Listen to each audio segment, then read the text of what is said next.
il est ma seule fondation, sur qui repose ma foi, Jésus de Nazareth. Alléluia.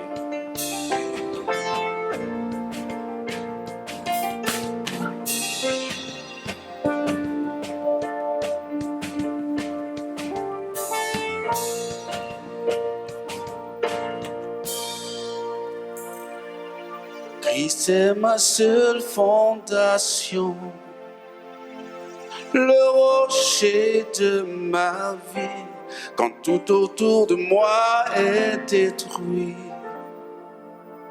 En lui est mon appui, car j'ai mis ma foi en Jésus. Il ne m'abandonne pas, sa parole est solide et sûre. Il ne me laissera jamais, oh jamais.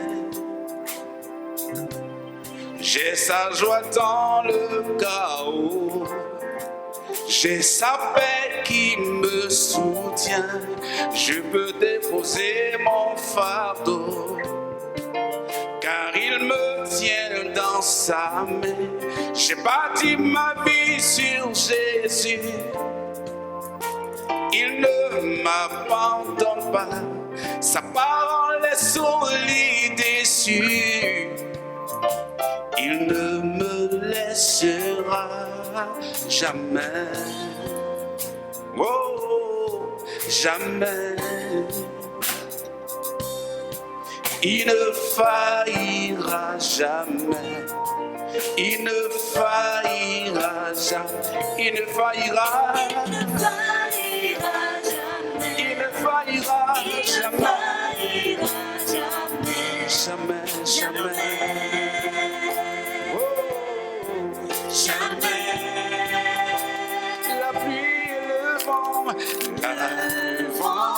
La pluie déferle sur ma vie, mais j'ai bâti ma maison sur Jésus-Christ. Le vent, la pluie, déferle sur ma vie, mais j'ai bâti ma vie,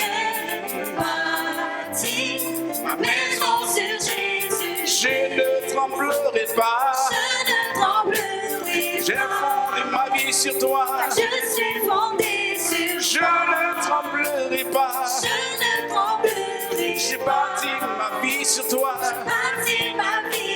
Je ne tremblerai pas, je suis fondé sur toi. Je ne tremblerai pas, j'ai bâti ma vie sur toi. Je ne tremblerai pas, je suis fondé sur toi. Je suis fondé sur toi. Je ne tremblerai pas, j'ai bâti ma vie sur toi. Christ est ma seule fondation, le rocher de ma vie, quand tout autour de moi est détruit. En lui est mon appui, car j'ai mis ma foi en Jésus. Il ne m'abandonne pas, sa parole est solide et sûre. Il ne me laissera jamais.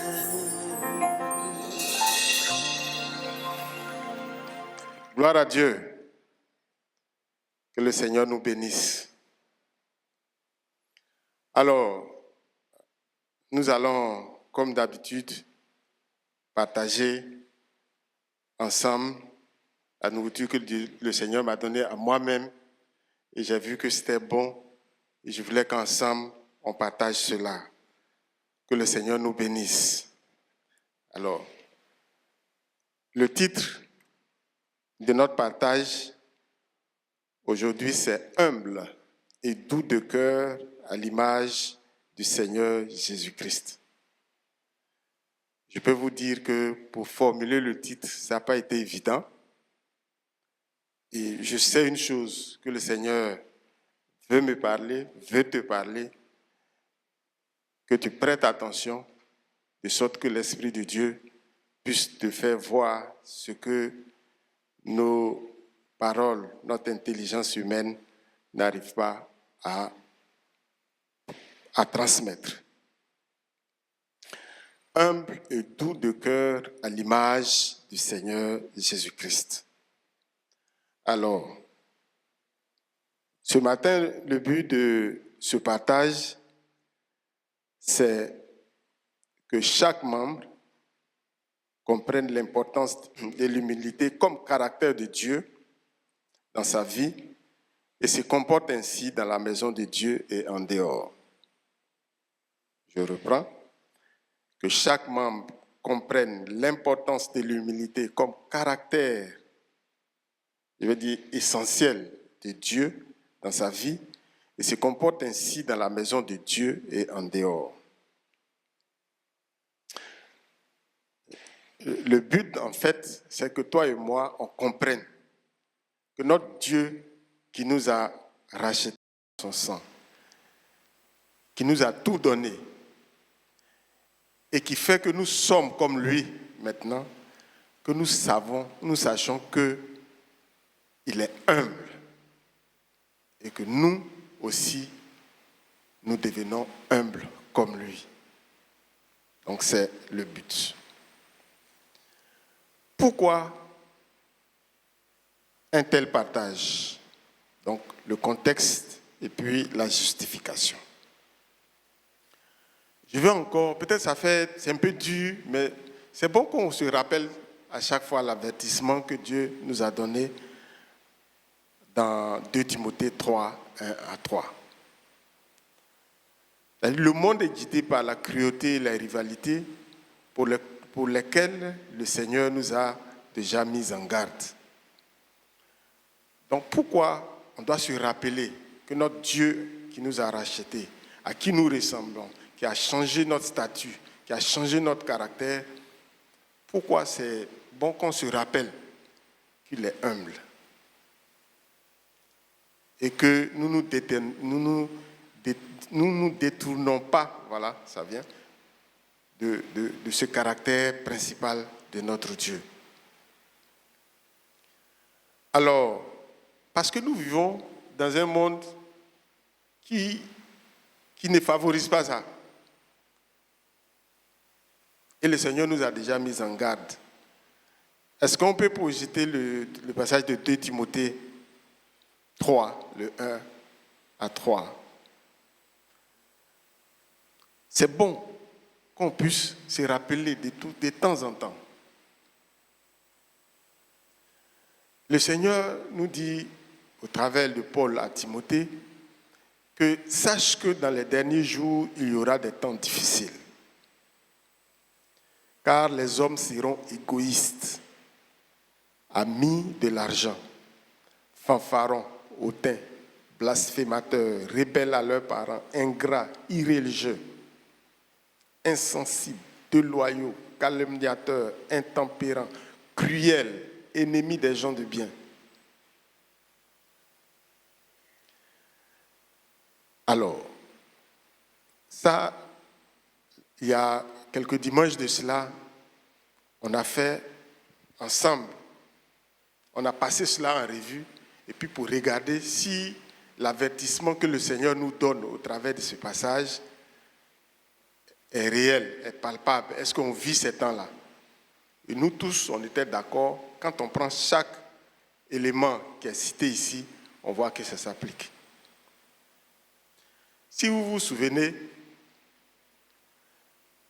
après ce message là qui était lié à l'action de grâce que nous étions en train de préparer,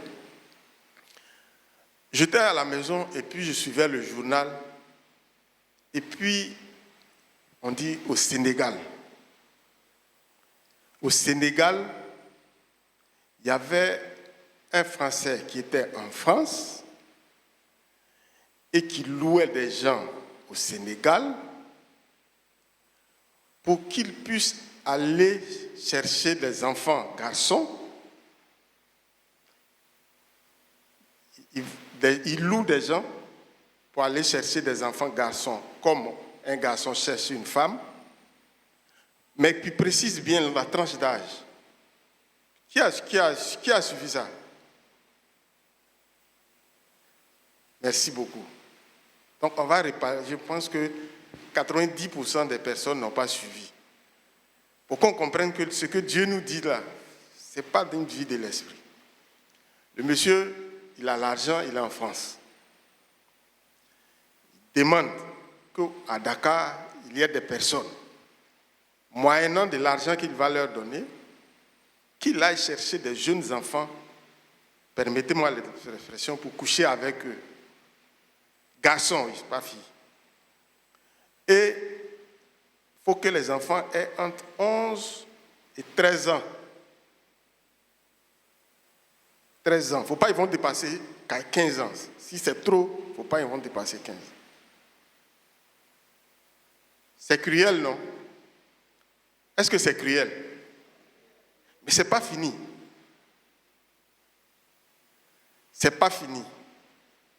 L'autre détail, c'est qu'ils fassent en sorte que ces enfants aient le sida.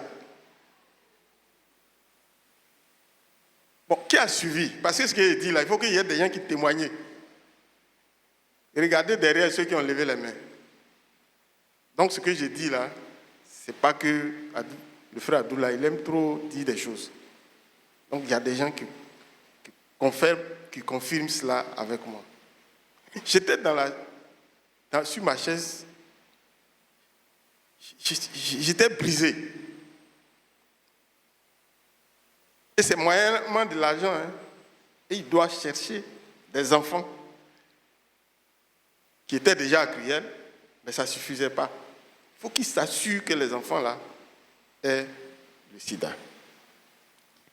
Alors donc on vit vraiment dans un monde cruel. Quand le Seigneur a dit cruel, cruel.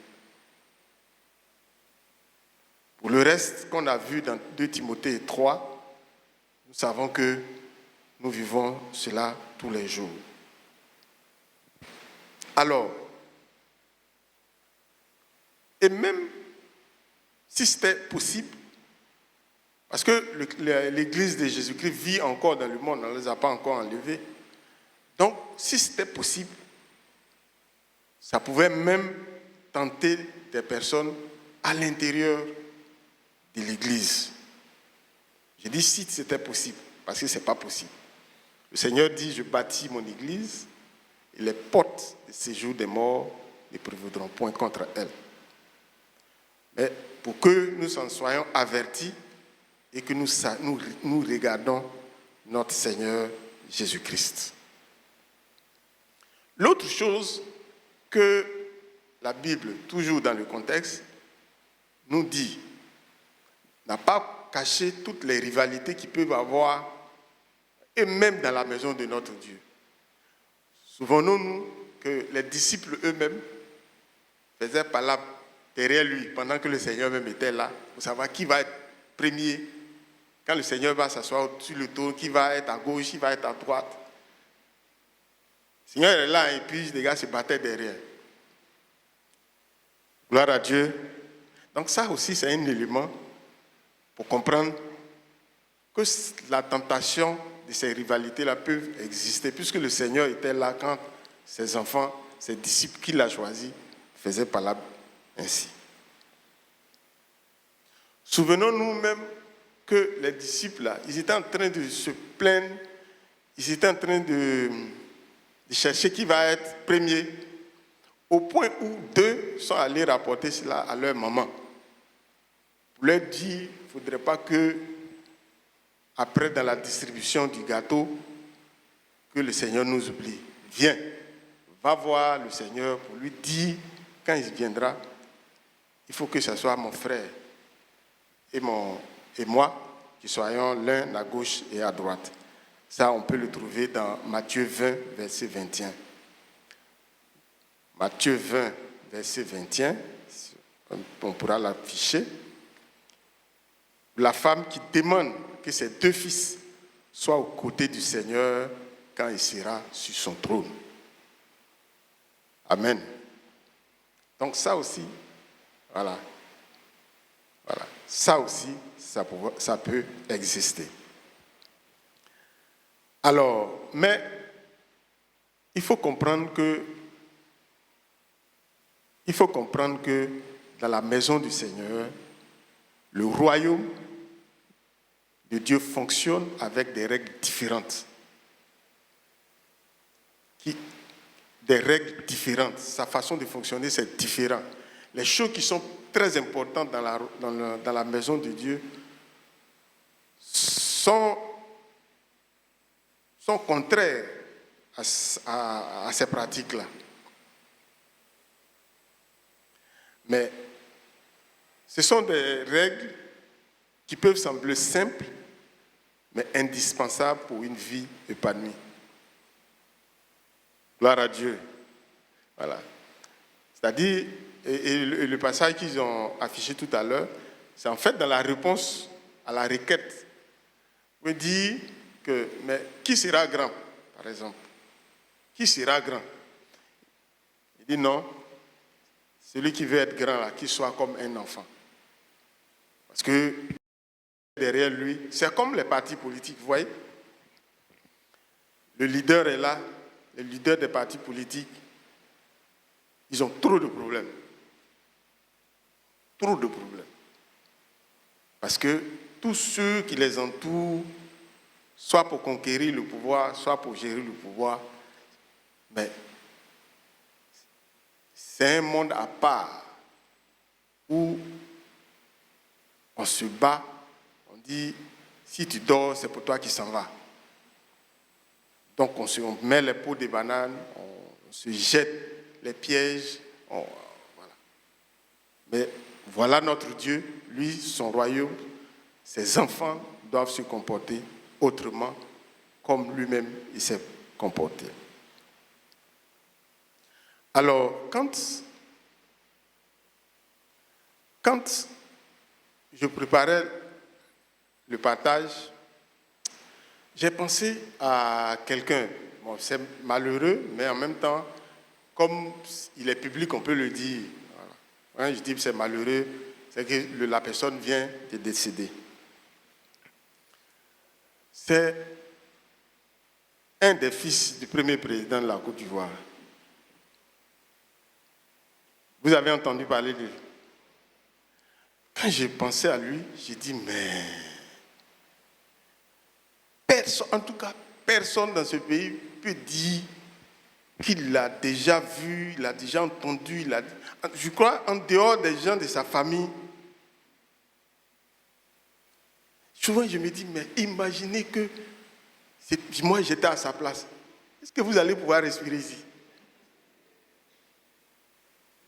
Est-ce que peut-être si j'ai mon ami qui connaît un ami qui le connaît, est-ce que vous allez respirer ici?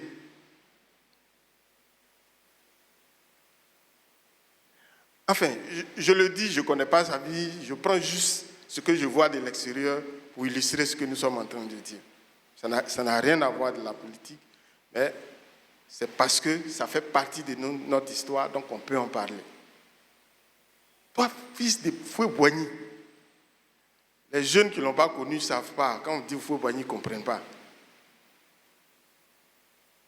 Foué-Boigny, son enfant, son garçon, qui est? Les jeunes qui ont 30 ans, 25 ans, là, vous ne pouvez pas comprendre. Mais nous,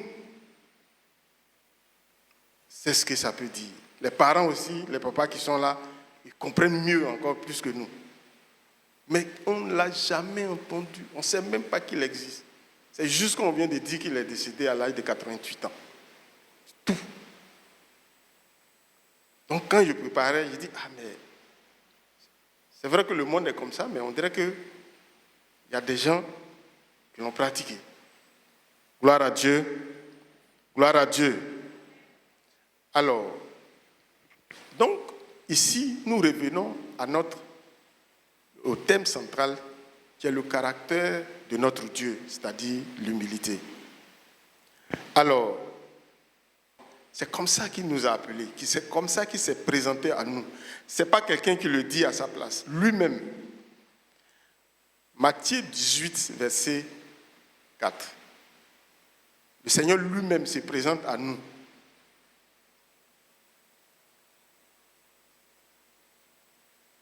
Est-ce qu'on se... Pardon, je vous ai trompé, c'est 11, 28, pardon. 11, 28. 11, 28. Excusez-moi la régie. 28 et 29. Matthieu 11, 28 et 29. C'est lui-même qui se présente. Quand il nous appelle, à toi et moi, voilà comment il dit. Il dit, venez à moi, vous tous qui êtes fatigués, chargés, et je vous donnerai du repos. Ce qui suit. Prenez mon joug sur vous et recevez mes instructions. Car je suis doux et humble de cœur, et vous trouverez du repos pour vos âmes. Le Seigneur lui-même se présente. Il est humble, il est doux de cœur. C'est comme ça qu'il est. Nous avons vu le Père lui-même quand il le présentait. Il dit, c'est mon fils bien-aimé en qui j'ai mis toute mon affection. Et il se présente ainsi. Donc il ne l'usurpe pas, c'est ce qu'il est. Et présentons toujours, regardons toujours le Seigneur dans son humilité. On verra ça tout à l'heure dans Jésus-Christ et l'humilité et la douceur. Mais comme c'est de l'humilité où, je ne sais pas, j'ai eu une difficulté. Parce que quand on dit humilité et puis on dit il est humble, j'ai l'impression qu'il y a une différence. Mais l'humilité, on va la définir. L'humilité, ça vient du latin humilis, qui veut dire bas, qui veut dire à terre, c'est-à-dire quelqu'un qui se rabaisse. Et c'est une vertu qui consiste à reconnaître avec justesse ses limites, ses faiblesses et ses fautes, réprimant l'orgueil et la vanité sans pour autant se déprécier. Ça, c'est la définition générale, la définition morale. Et le pasteur nous dit à chaque fois, la parole de Dieu, ce n'est pas la morale. Donc quand il dit il est humble, ce n'est pas la morale qui dit, par exemple, ça c'est bien, si tu fais ça c'est bien, ou ça c'est mauvais, et puis, ce n'est pas ça. C'est la vie, c'est la vérité, c'est le caractère immuable de notre Dieu. Elle implique une attitude modeste, une ouverture aux autres et un réalisme sur soi, souvent opposé à l'arrogance et à la supériorité. Donc, la définition qu'on a, c'est la modestie, la simplicité, c'est l'effacement, c'est la soumission, c'est la déférence. Tout ça, c'est encore les définitions. Mais on va voir tout à l'heure quand le Seigneur Jésus-Christ est l'humilité en action. Donc, on voit que pour l'humilité, c'est se rabaisser, c'est s'effacer, c'est être modeste, c'est l'obéissance. C'est ça qui est la soumission, l'obéissance. Alors, donc, nous voyons maintenant le Seigneur Jésus-Christ avec cette humilité en action. Donc, ce point, c'est le Seigneur Jésus-Christ et l'humilité en action. Prenons Ésaïe 53, le verset 1 à 3. Ésaïe 53, le verset 1 à 3. C'est un passage que nous connaissons très bien. Alors, le passage parle du Seigneur Jésus-Christ qui dit « Qui a cru à ce qui nous était annoncé, qui a reconnu le bras de l'Éternel. Il s'est élevé devant lui comme une faible plante, comme un rejeton qui sort d'une terre desséchée. Il n'avait ni beauté, ni éclat pour attirer nos regards, et son aspect n'avait rien pour nous plaire. méprisé et abandonné des hommes, homme de douleur et habitué à la souffrance, semblable à celui dont on détourne le visage. Nous l'avons dédaigné, nous n'avons fait de lui aucun cas. Amen. Gloire à Dieu. C'est de Jésus-Christ qu'on parle comme ça. Il sort comme une plante desséchée. Et jusqu'ici, on n'avait pas, souvenez-vous que le pasteur nous a fait une révélation. Il dit, l'image de ce Jésus qu'on met sur les photos, le monsieur beau avec ses cheveux, c'est contraire à la révélation biblique. Le jour où le pasteur a dit ça, j'ai dit, mais qui a déjà pensé à ça? C'est-à-dire son caractère, si tu le vois là, tu dis, tu tournes le visage, c'est ce que ça veut dire. Semblable à une personne, et tu le regardes, mon cher, puis tu tournes le visage. Il n'est pas beau, il n'attire pas les regards. Et pourtant, la Bible dit qu'au commencement, il était là, il a créé toutes choses, il a tout pouvoir. Rien de tout ce qui existe n'existe sans lui. De toi à moi. Est-ce qu'on comprend ça? On dit qu'il est sorti comme une faible plante sur une terre desséchée. Aujourd'hui, je n'ai pas mis des images, mais une faible plante sur une terre desséchée. C'est comme ça il est. Et pourtant, il a créé toutes choses. Le Seigneur en action. Lui-même, tout à l'heure, avec le passage que nous avons vu, il nous dit, il est humble et doux de cœur. Si on vient à lui, nous recevrons du repos pour nos âmes. Et nous prenons Philippiens 2, 3 à 11. Philippiens 2, 3 à 11. Je voudrais vraiment qu'on prête notre attention sur cela. On peut mettre, s'il vous plaît, Philippiens 2, 3 à 11. Alors, quand le frère Nicaise avait donné le passage pour l'adoration, je disais, je ne sais pas ce que le Seigneur veut nous dire, mais je pense qu'il a quelque chose, peut-être pour une personne ou pour deux personnes. À moi, il a déjà parlé, mais peut-être à une personne ou à deux personnes, sinon à nous tous. Alors, ce partage central qui appelle toi et moi à être comme notre Seigneur Jésus-Christ se situe dans un contexte particulier. Ça se situe, et c'est la suite de notre parole de l'année, où il nous a dit de ne pas nous inquiéter. Ça se situe dans un tel contexte. Dans quel contexte? Que Pierre était en prison. Pierre a beaucoup travaillé avec les Philippiens. Il les aime très bien. Ils ont une bonne église, comme la nôtre. Ils font la joie de Pierre. Sauf que, pendant qu'il est en prison, des gens passent pour annoncer l'évangile, mais avec d'autres intentions. Les gens passent, ils créent des clans, donc esprit de parti. Des gens passent pour diviser.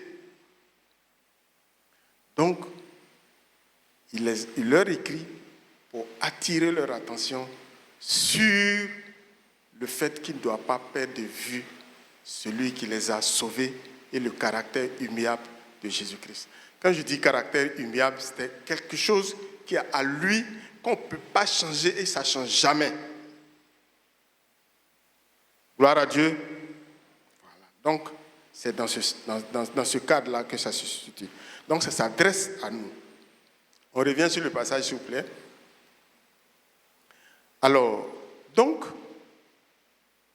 quand on a vu notre Seigneur, le caractère de l'humilité de notre Seigneur Jésus-Christ et que le Seigneur nous appelle à être comme lui, voyons ensemble. Il dit, ne faites rien par esprit de parti ou par vaine gloire, mais que l'humilité vous fasse regarder les autres comme étant au-dessus de vous-même. Que l'humilité, on revient, que l'humilité vous fasse regarder les autres comme étant au-dessus de vous-même. Que chacun de vous, au lieu de considérer ses propres intérêts, considère aussi ceux des autres. Ayez en vous les sentiments qui étaient en Jésus-Christ, lequel, existant en forme de Dieu, n'a point regardé comme une proie à arracher d'être égal à Dieu, avec Dieu, mais s'est dépouillé lui-même en prenant une forme de serviteur, en devenant semblable aux hommes et ayant paru comme un simple homme. Il s'est humilié lui-même, se rendant obéissant jusqu'à la mort, même jusqu'à la mort de la croix. C'est pourquoi aussi Dieu l'a souverainement élevé et lui a donné le nom qui est au-dessus de tout nom, afin qu'au nom de Jésus-Christ, tout genou fléchisse dans les cieux, sur la terre et sous la terre, et que toute langue confesse. Gloire à Dieu. Ici, vous voyez, cette exhortation, cette lettre que Paul nous écrit, que le Seigneur nous envoie, normalement, quand on lit, ce qui attire notre attention, c'est qu'on dit tout genou fléchit dans les cieux et sur la terre, et toute langue confesse que Jésus-Christ est Seigneur à la gloire de Dieu le Père. Amen. C'est ça qui attire notre attention. Gloire à Dieu. Mais ce n'était pas l'objet de la lettre. Ce n'était pas l'objet de la lettre. La lettre, l'exhortation ne visait pas à nous faire comprendre que Jésus-Christ est tout-puissant, parce qu'il l'est déjà. L'objet de la lettre, c'est que nous, notre humilité, fasse voir les autres au-dessus de nous-mêmes, comme ils sont au-dessus de nous-mêmes. Et le but de la lettre, c'est que nous considérons les intérêts des autres comme nous considérons également nos intérêts. C'est le but de la lettre. Le reste, c'est qu'en prenant l'exemple du Seigneur Jésus-Christ, il montre les conséquences ou les effets de cette humilité-là. Est-ce qu'on comprend? Parce que quand je lis, le Seigneur, tout genou fléchit dans les cieux, sur la terre et sous la terre. Et puis je montre la puissance de notre Dieu. L'objectif de ce passage-là, ce n'est pas de dire ça en fait. C'est-à-dire de nous attirer notre attention à ce qu'on soit humble comme notre Dieu. Et la conséquence, comme Jésus-Christ a été humble là, il a été élevé au-dessus de tout nom. Parce que cette vérité, personne ne peut la contester. C'est pourquoi, même quand tu es attaqué dans ton sommeil, et puis tu cries, c'est quoi tu cries? Qu'est-ce que tu dis? Jésus! Et puis qu'est-ce qui se passe? Ils connaissent. Un enfant de Dieu, il vient de naître. Il connaît tout ce qu'il connaît. Comme moi à l'époque, c'est car Dieu a tant aimé le monde qu'il a donné son Fils unique afin que quiconque croit en lui ne périsse point, mais qu'il ait la vie éternelle. Bon, il sait ça, il a donné sa vie au Seigneur, il est né de nouveau. Son Jésus, quand ça sort de sa bouche, là, le monde invisible, là, ils connaissent. Donc quand il dit Jésus, là, ils connaissent. Mais ce n'était pas ça l'objet de l'exhortation. L'objet de l'exhortation, c'est que notre humilité nous fasse voir les autres comme étant au-dessus de nous-mêmes et que nous considérons les intérêts des autres comme aussi nous considérons nos intérêts. Gloire à Dieu. Et c'est dans l'explication qu'il nous fait cette révélation. Et c'est tellement important. Et la conséquence, il dit quoi? Il dit, c'est pourquoi. C'est-à-dire Jésus-Christ, Dieu venu sur la terre, Dieu tout-puissant qui a créé tout ce que nous voyons, qui est venu comme un simple homme, comme toi et moi, aller à la croix, mourir à la croix, verser le sang pour que toi et moi on soit sauvés. Yeah. Cette humilité-là, à plusieurs reprises, quand j'ai lu, j'ai déposé ma Bible, j'ai réfléchi. Je dépose ma Bible, j'ai réfléchi. J'essaie de me mettre à la place. Il y a toute la puissance. Et regardez un peu le monde actuellement, ce qui se passe. Les États-Unis, là, si tu joues un peu là, ils vont te montrer qu'ils sont puissants. C'est pas ça? Ils disent à qui veut l'entendre.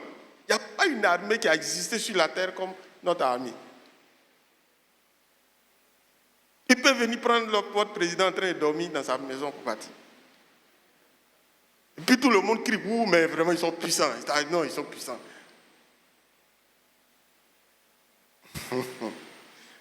Et tu veux faire, oh non, on met sanction. Toi là, on ne va plus vendre. Et puis tout le monde entier aussi. Puis c'est quelqu'un, on dit c'est lui qui a créé le ciel, la terre, tout ce qui renferme, visible comme invisible, les étoiles, tout ce qu'on ne peut pas comprendre. C'est lui qui a créé. Et puis c'est lui qu'on décrit comme ça. Gloire à Dieu. Une fois, j'étais parti à une conférence quelque part. Et puis dans la conférence, il y a quelqu'un dans notre discipline là qui est connu. Il a écrit des livres. Tu as dit, tu fais là, tu cites. Si tu fais ton truc et puis tu cites son nom là, on dit, c'est que vraiment, tu as lu, hein. Et puis ce jour-là, il devait être là. Et puis quand j'ai vu sur la liste qu'il devait être là, j'ai dit, oh, c'est que moi je vais le voir. Et quand je vais venir à Abidjan ici, mes amis ici à l'université, là, je vais leur montrer que je l'ai vu. Et puis, je rentre dans la salle. Donc, je devais faire une présentation, mais tout ce que moi je partais faire là, ça ne m'intéressait pas, mais il est où? Ouais, physiquement, je ne l'ai jamais vu, c'est son nom, je vois. Donc, mais je sais qu'il était là, donc je regarde. Je vais le voir aujourd'hui. Et puis quand je retourne en Côte d'Ivoire, là, qu'à l'université, on ne peut pas m'attraper. Je te dis, mais je l'ai vu. Et puis le monsieur, il est effacé, mais tu ne peux pas. J'ai eu honte.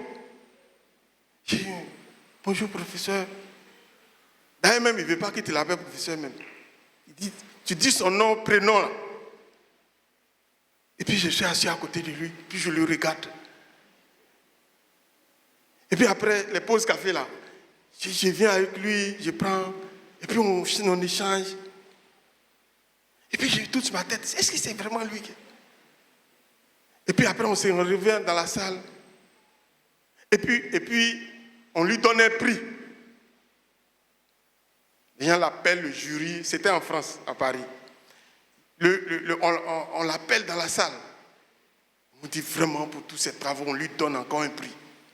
Là, je suis convaincu que c'est vraiment lui.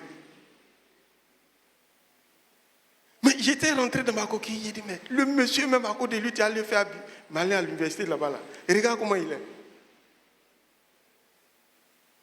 Gloire à Dieu. Il m'est effacé, mais tu ne peux pas imaginer. Donc, je l'ai vu, je suis allé m'asseoir et ça m'a encore enseigné. Ici, quand on revient au Seigneur, le Seigneur peut faire comme ça, puis tout change. Mais il ne fait pas. Le Seigneur peut faire comme ça, puis tout change. Mais il ne fait pas. C'est pourquoi ce n'est pas facile pour moi, ce n'est pas facile pour toi de comprendre. Mais c'est ce que nous sommes. Et c'est ce qui nous doit transparaître dans nos vies.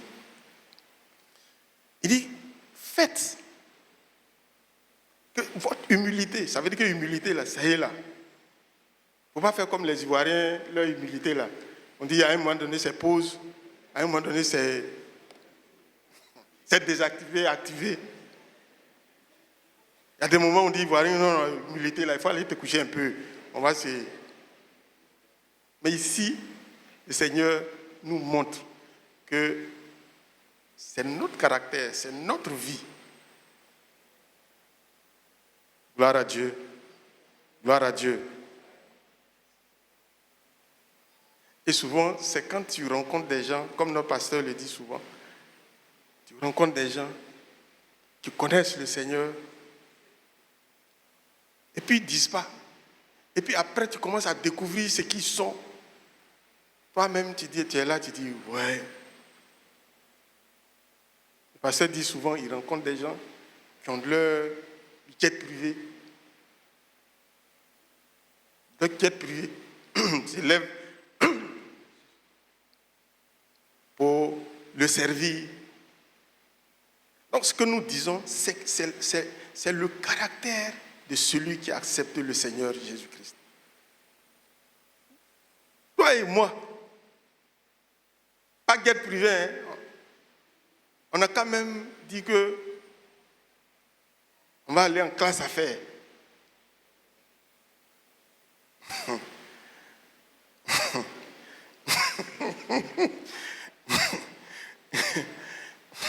On dit, on va être en classe affaires.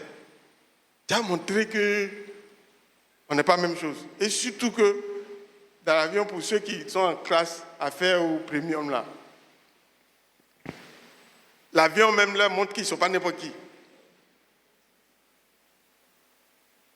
Si tu es en éco, classe éco, et puis c'est le moment des classes affaires, et puis première classe de rentrée, et puis tu tentes de te pointer. On te bouscule, on ne te dit pas, ah monsieur s'il vous plaît, ce n'est pas à votre tour. Non, hein. C'est pas, puis on te frustre.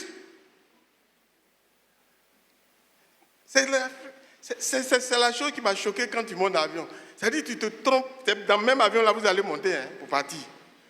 Mais c'est à classe et classe. Ceux qui sont en première classe, classe affaires, on les appelle d'abord, puis on prend soin d'eux, et puis qu'ils rentrent. Puis peut-être toi tu n'as pas bien entendu, tu es dans classe et puis tu viens te pointer. On ne te dit pas, monsieur s'il vous plaît, c'est pas à votre tour, on ne fait pas comme ça. Qui a eu cette expérience, s'il vous plaît? Voilà, merci beaucoup, professeur. On t'humilie même. Pour te montrer que toi, tu n'es rien et puis tu viens. Gloire à Dieu. Gloire à Dieu. Et puis, quand tu es derrière là-bas aussi, dès que vous commencez à monter net, on ferme le rideau. Vous dites, vous là, vous êtes.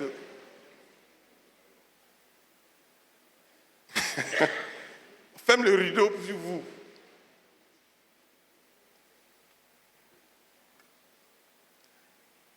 Gloire à Dieu.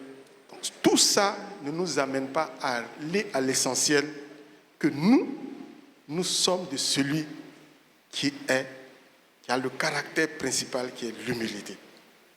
Il est humble. Sincèrement, souvent quand je lis, je m'assois, je dis, ah, le Seigneur demande des choses. Parce que souvent il faut prouver un peu. Il faut prouver. Et la Bible dit, il est humble. On a tout fait. Merci beaucoup, maman. Et très souvent, c'est souvent que juste il rappelle qu'il n'est pas de la terre, face aux pharisiens.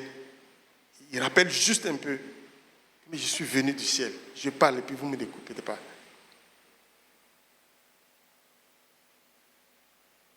Alors, donc on a vu que ce n'est pas la morale. L'humilité dont on parle, dont la Bible parle, dont Paul parle ici, ce n'est pas de la morale où on dit c'est bien, c'est pas bien, et puis on enseigne EDAC. À l'école, EDAC, comment il faut bien se comporter dans la société, ce n'est pas de ça qu'il s'agit. C'est le caractère de Dieu qui doit se retrouver dans chaque enfant de Dieu. Parce que nous sommes maintenant ses enfants et nous le sommes. Si le monde ne nous reconnaît pas, c'est parce que le monde ne l'a pas connu. Alors, sur la base de ce que Paul, au travers des Philippiens, nous enseigne, notre humilité là, ça se manifeste comment? Et quand on voit le Seigneur lui-même, comment on fait pour savoir que quelqu'un est humble? Un jour, Papa Diaka était en train d'enseigner sur l'humilité et il disait que il y a des gens qui disent « je suis humble, je suis humble ». Je suis humble, tu ne vois pas que je suis humble. Non. Il y a des humilités là qui cachent mais une arrogance brillante. Ce n'est pas de ça qu'il s'agit. C'est-à-dire qu'il y a des gens qui sont semblants d'être humbles, mais ils sont orgueilleux et arrogants. Et c'est pour ça que souvent, c'est dit les rusés, ils sont rusés. Ce n'est pas de ça qu'il s'agit. C'est être vrai, c'est être humble et être humble à l'image de celui qui nous a appelés par son humilité. Alors, comment ça se passe? C'est se rabaisser soi-même.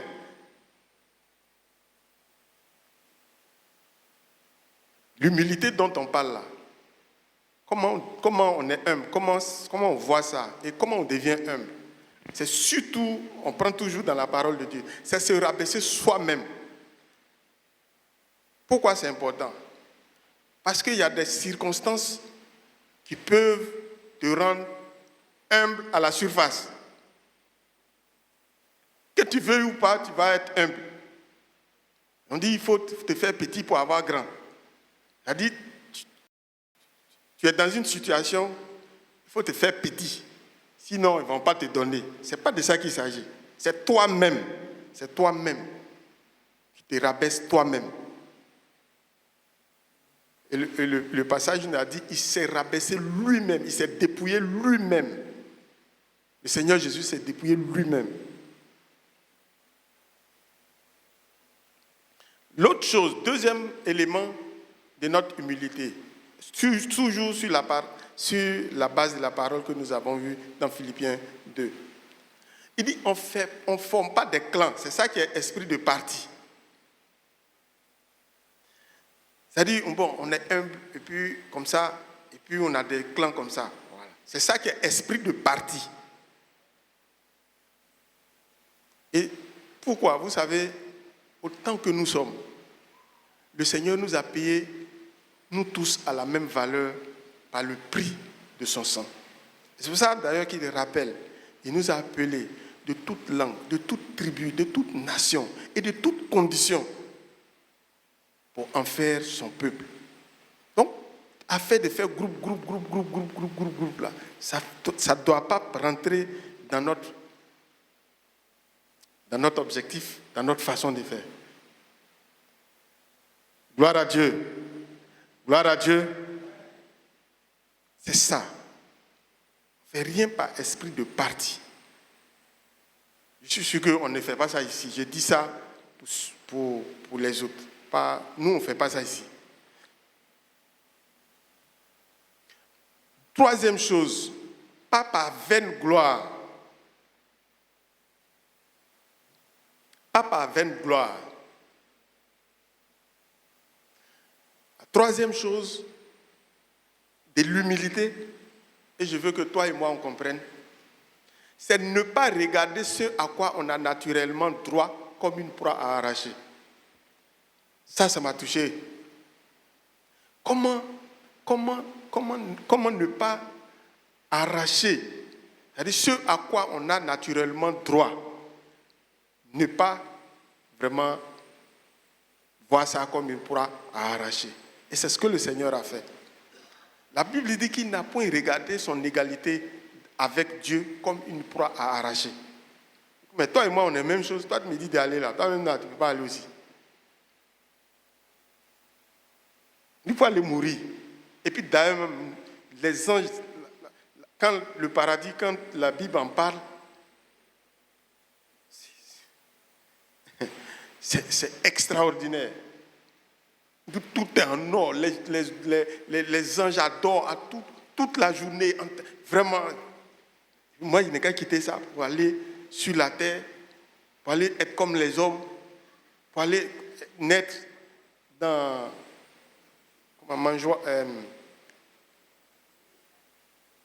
mangeoire, dans crèche, dans une crèche. En fait, on a adouci ça en fait, on a embelli. Parce qu'on dit crèche. Tu vois, ça ressemble joli. Jusqu'à maintenant, à l'école maternelle, on dit crèche. Donc, pour mettre les enfants, pour s'occuper d'eux, pour les pomponner, pour faire bien. Donc, on dit crèche. C'est à ça on pense. C'est pas comme ça. Hein. C'est où les bœufs sont, leur manger, où on met les herbes dedans. Là. C'est là-bas on l'a fait coucher. Quelqu'un qui est Dieu, il n'a pas regardé ça comme une proie arrachée. Et la conséquence, nous, ensemble, que ce soit à la maison, au travail, à l'église, ce à quoi on a droit de façon naturelle, qu'on ne regarde pas ça comme une proie à arracher. Gloire à Dieu. Et puis, l'obéissance à la parole de Dieu. C'est ça l'humilité. Donc, ne pas regarder ce à quoi on a naturellement droit comme une proie à arracher. Ça m'a beaucoup touché. Je ne sais pas parmi ce que je cite là, ce qui te touche. Mais ça m'a beaucoup touché. On le voit, peut-être dans la famille, il y a héritage. Et puis peut-être c'est toi l'aîné ou bien le garçon, les autres sont des filles. Une proie arrachée.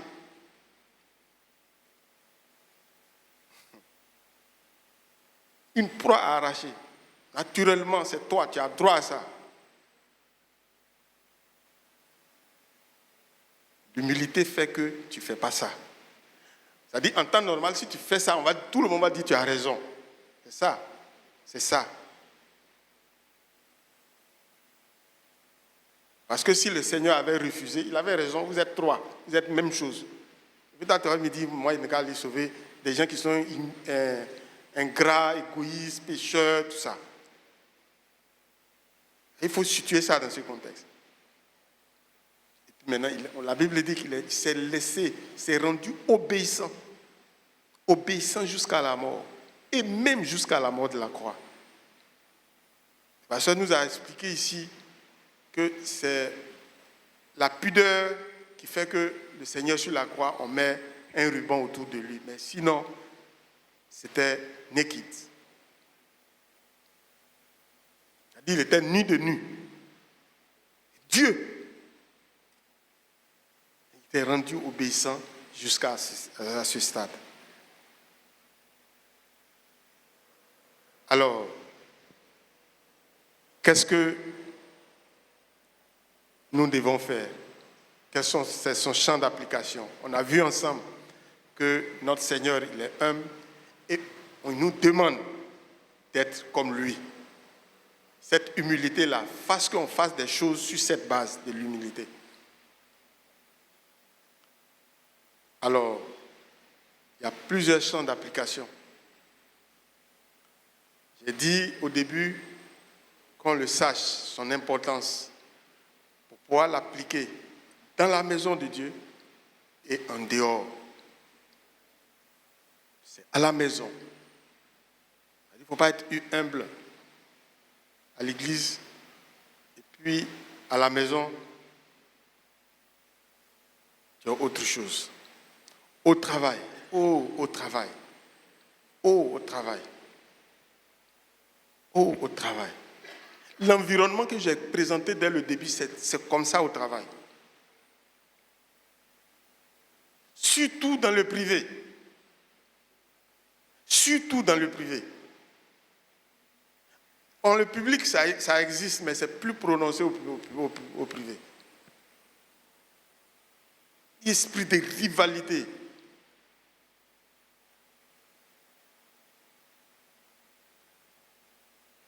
Maintenant, quand on a fini là-bas, dans l'assemblée, quand est-ce que l'humilité nous pousse à faire et à être dans l'assemblée? Paul nous avertit qu'on ne fasse rien par esprit de parti,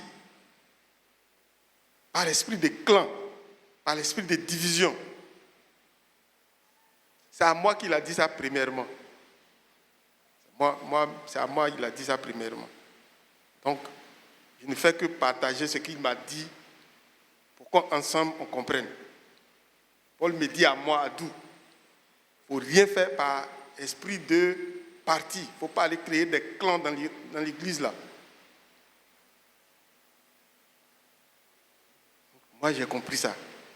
Je veux que toi et moi, on comprenne. Parce que nous tous, nous sommes là. Jésus-Christ est mort à la croix, son sang a coulé pour nous. Chacun de nous. Donc, quand la tentation de l'esprit des partis arrive, ce n'est pas parti politique, hein, c'est clan, ça n'a rien à voir. Chacun peut être militant de son parti, ce n'est pas de ça qu'il s'agit ici. C'est dans l'assemblée, les divisions, les clans qu'on forme là, c'est de ça qu'il s'agit. Et puis, la dernière chose dans l'évangélisation. Si on n'a pas le caractère de notre Dieu, donc dans l'humilité, on ne peut pas évangéliser. On ne peut pas évangéliser. On ne peut pas évangéliser parce que vous allez arriver dans une maison où les gens vont penser que tu n'es rien. Ou bien tu vas sonner, on va dire qui est là. On va faire comme si toi-même là, tu n'habites pas dans la maison. Alors que peut-être même vous êtes dans le même quartier ou même ta maison là est plus jolie que pour sa maison. Gloire à Dieu. Tu vas être en train de partager les traités. Que quelqu'un va te regarder de haut. Mais même quand tu es choqué, tu regardes à Jésus-Christ. Nous-mêmes, il est venu sauver là. Qu'est-ce qu'on lui a pas dit? Cela va nous permettre d'être libres pour évangéliser, pour rentrer dans toutes les maisons.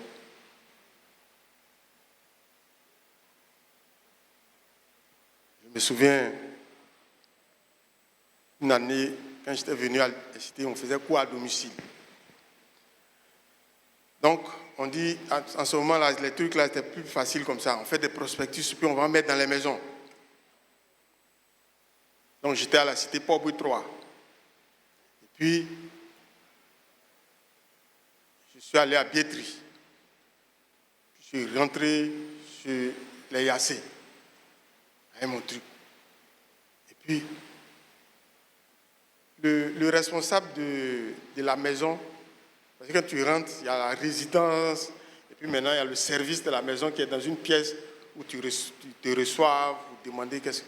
Et puis j'ai dit, je suis venu demander s'il y a un cours, s'il y a un enfant ici, et puis je vais l'enseigner cours à domicile. Le monsieur me regarde, il dit, mais est-ce que tu sais où tu es?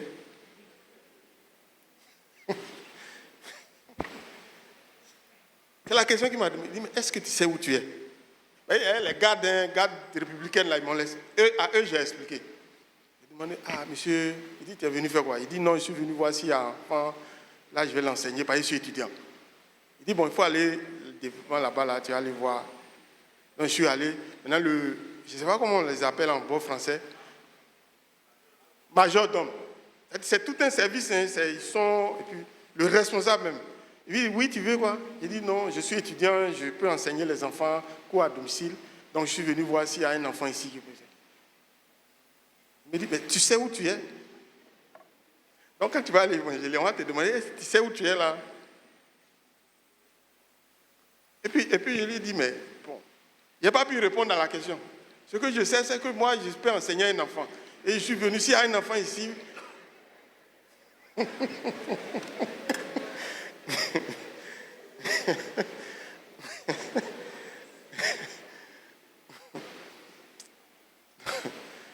Donc, et on l'a fait, que ce soit dans l'évangélisation, que ce soit au niveau, comme je vous l'ai dit. Donc, surtout dans l'évangélisation. Donc, ça va nous permettre d'être armés avant d'arriver dans les maisons. Quel que soit ce qu'on va nous dire, c'est que le Seigneur nous a dit d'être humbles. Et nous sommes venus leur apporter la bonne nouvelle. Et l'humilité nous fasse en sorte que c'est un privilège qu'ils cherchent même à nous frustrer, à nous humilier. Gloire à Dieu. La fois dernière, le pasteur nous partageait, puis il a dit, être né de nouveau. Là. Moi, ça a été une révélation. Pour moi, quand on dit être né de nouveau, parce qu'avant, quand on était jeune, on était bouillant, c'est le baptême du Saint-Esprit, puis tu es puissant. Voilà. Puis tu es puissant. Quand tu pries pour un sujet, tout de suite, et puis tu fais la délivrance, et puis tu parles en langue, là on sait que tu es né de nouveau. Non. C'est le caractère que le Seigneur change en toi. Ce qui même n'attire pas l'attention des gens. L'humilité. Alors donc nous allons prier. Que le Seigneur, par son esprit, révèle ce caractère qu'il a déjà mis en nous pour que nous puissions porter du fruit dans sa maison.